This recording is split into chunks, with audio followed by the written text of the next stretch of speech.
फप्फू का स्पेशल जोश एक छोटे से मोहल्ले में बबलू नाम का लड़का रहता था। बबलू बहुत शरीर और शरारती था, लेकिन उसकी सबसे बड़ी कमजोरी थी खाने की खुशबू। मोहल्ले में जहां भी खाने की खुशबू आती, बबलू वहां चुपके से पहुंच जाता।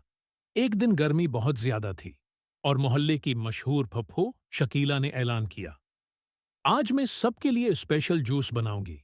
ऐसा जूस जो पीने के बाद गर्मी फौरन गायब हो जाए। ये सुनते ही पूरा मोहल्ला उधर दौड़ पड़ा। बबलू ने भी फौरन अपनी प्लास्टिक की गिलास पकड़ी और लाइन में लग गया।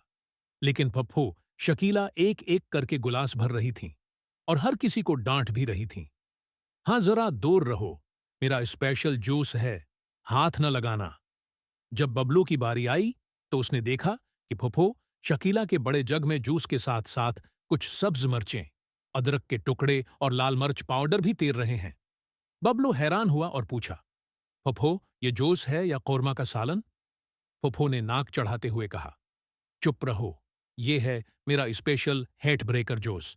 पीने के बाद तुम्हें इतनी ठंड लगेगी कि कंबल ओढ़ना पड़ेगा। मोहल्ले वाले डरते डरते जूस पीने लगे। पहला घूंट लेते ही सबकी आंखों से आंसू निकल आए, नाक बहने लगा और जबान आग पकड़ने लगी। एक आंटी चलाएं, ये क्या जूस है? ये तो बम है। बबलू ने भी एक घोंट लिया और फौरन कूदकर चीखने लगा, फफो, ये जूस नहीं, आतिशफशां है, मेरी जबान जल गई। फफो शकीला मुस्कुराकर बोले, बस यही तो खास बात है, गर्मी को मारने के लिए पहले जबान जलाना जरूरी है। सब लोग पानी ढूंढने लगे।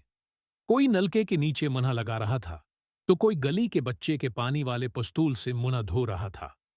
बबलू ने भागकर आइसक्रीम वाला पकड़ लिया और सीधा सर आइसक्रीम की टब में डाल दिया। आखिर में मोहल्ले वाले फैसला करते हैं कि आइंदा अगर फफो शकीला स्पेशल का लफ्ज इस्तेमाल करे तो सब अपने घरों के दरवाजे अंदर से बंद कर लें। और बबलू, वो आज भी कहता है, यार, जबान जली थी मगर मजा बड़ा आया।